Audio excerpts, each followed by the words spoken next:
Noël des bêtes. Ô mère, qu'est-ce donc ce grand bruit dans la nuit? Ô mère, qu'est-ce donc qui souffle et hurle ainsi?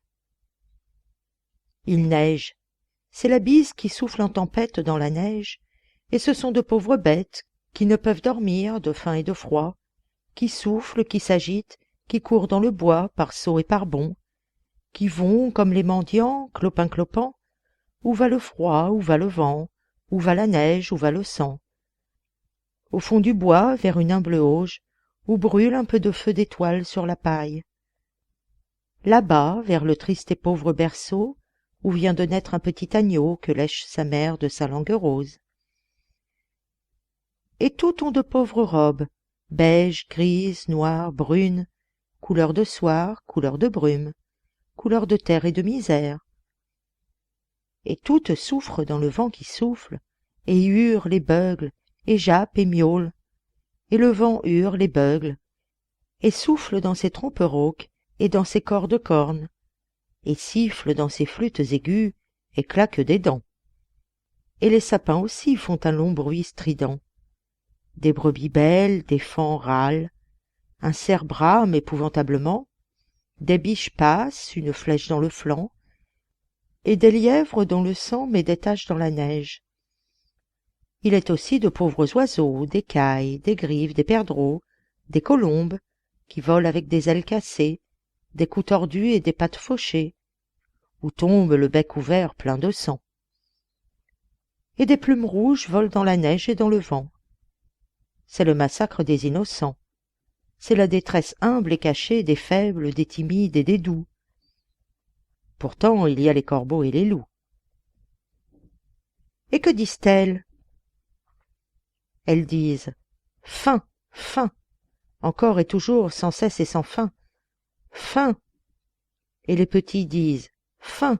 et les dieux disent « Faim !» Notre Père, faim, faim, faim, notre Père, notre pain. Et d'autres à la fois clament faim et froid, criaillent, faim, croassent, froid. Et les poissons, que disent-ils? Les poissons sont au fond de l'étang. Ils regardent sous la glace avec de grands yeux navrants. Ils demandent dans leurs prières de l'eau, de l'air, tristement à voix basse, car l'eau gèle jusqu'à terre, car ils étouffent et vont mourir. Ils prient dans les profondeurs, et leur voix morne et crépusculaire s'élève des grands étangs solitaires. Mais personne ne les entend. Et que font les hiboux? Ils volent sur la ville, dans les ténèbres, comme des cloches funèbres.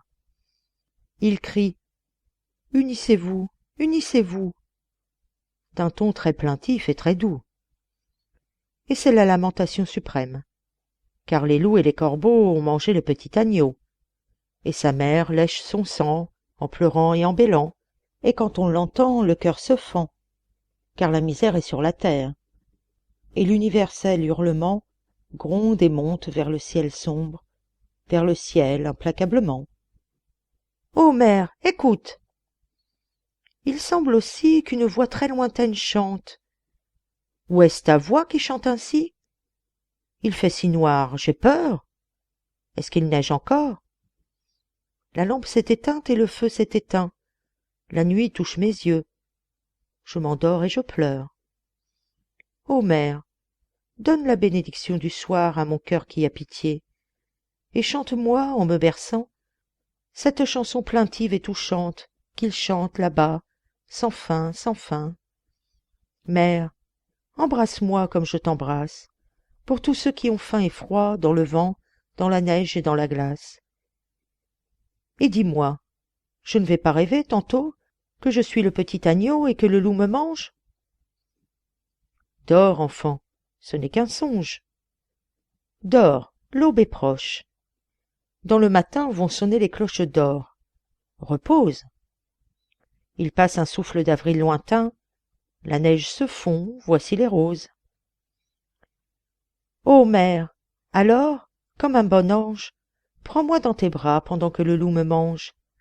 Reste près de moi, embrasse-moi.